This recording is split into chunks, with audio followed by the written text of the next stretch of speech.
Islam's predatory ascendancy, unity amidst fractures. In striking contrast, Islam stands as a faith of enduring rigidity and aggressive expansion.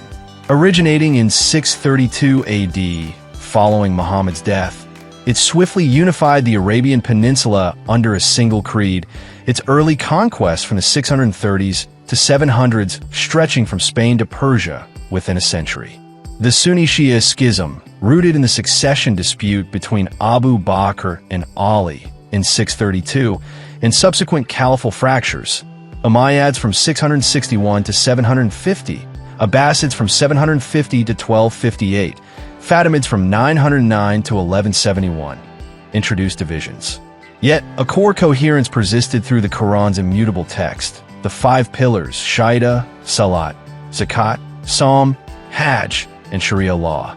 These daily practices bind Islam's 1.9 billion adherents in 2020 in a manner Christianity has abandoned, offering a disciplined framework that transcends tribal and national boundaries. By 2025, Islam's global trajectory is ascendant, projected to reach 3 billion adherents by 2060, driven by high fertility rates averaging 2.9 children per Muslim woman versus 2.1 for Christians, and robust retention. In historically Christian territories, its presence swells through immigration.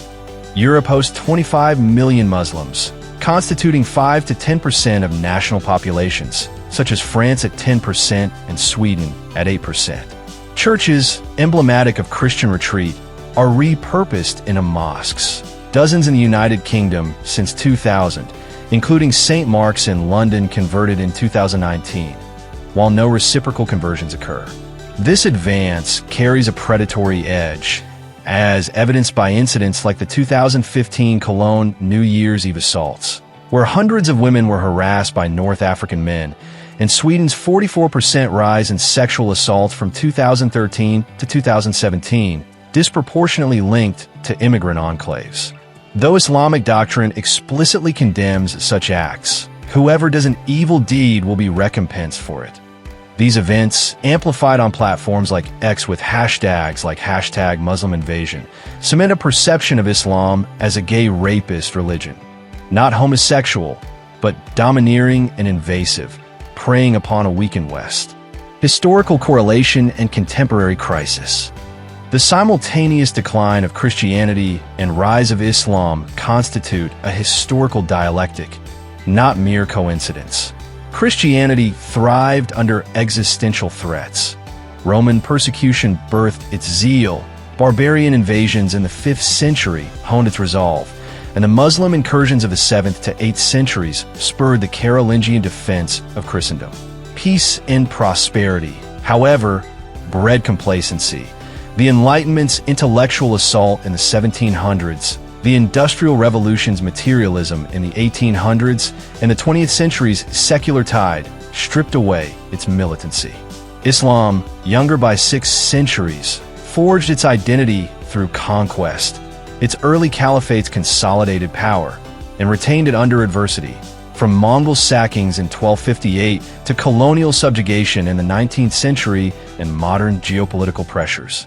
The West's post-1945 openness, exemplified by the 2015 migrant crisis, which saw 1.2 million arrivals in Germany alone, and feeble deportation efforts with a 29% EU return rate in 2022 have accelerated this shift, ceding ground to a faith that refuses to bend. This disparity manifests acutely in 2025. Christian nations, paralyzed by post-colonial guilt and bureaucratic inertia, failed to curb Muslim inflows. Germany's were Schaffen das. We can do this. Ethos of 2015 persists in progressive capitals, while right-wing pushback in Hungary's fences and Italy's Salvini falters against legal and cultural headwinds. Churches preach passivity, their ministers too enmeshed in gay platitudes, tolerance, forgiveness, to resist as congregations dwindle and mosques multiply. Islam's cohesion, daily salat prayers, communal Ramadan fasting, outstrips Christianity's optional rituals, its growth a slow siege on a faith too divided to retaliate. Revelations of decline and ascendancy. Further revelations illuminate this chasm. Christianity's racial and cultural diffusion, embracing whites in Europe and North America with 65% of U.S. Christians, blacks in Africa with 600 million, Latinos in South America with 400 million, and Asians in the Philippines, complicates any singular identity. Interracial unions at 17% of U.S. marriages in 2020, and conversions blurred these lines further, undermining the historical tethering of Christianity to white Europe.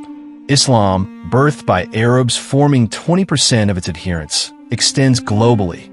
Indonesia with 230 million, Pakistan, Sub-Saharan Africa, yet maintains a liturgical anchor in Arabic and a shared Ummah ethos, reinforced by the Organization of Islamic Cooperation with 57 member states and digital connectivity on platforms like X.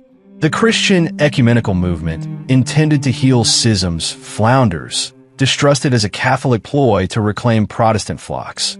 While Islam's Sunni-Shia tensions with proxy wars in Yemen and Syria, though real, are overshadowed by a collective resilience against external foes, a unity trending in hashtags like #OneUmmah. A chilling revelation emerges. Christianity may have missed its tipping point. Constantine seized his moment in 313 AD, a divine sign galvanizing a faith on the brink. The 21st century offered parallels: September 11th shock, the 2015 migrant wave, but no war ensued. Instead, gay tolerance prevailed, epitomized by Merkel's open-door policy and the Vatican's softened stance. By 2025, Christians are neck-deep in decline. Their churches repurposed, their lands infiltrated, their resolve drowned in apathy. The faithful may now be backed into a corner, awaiting a desperate fight rather than a proactive strike.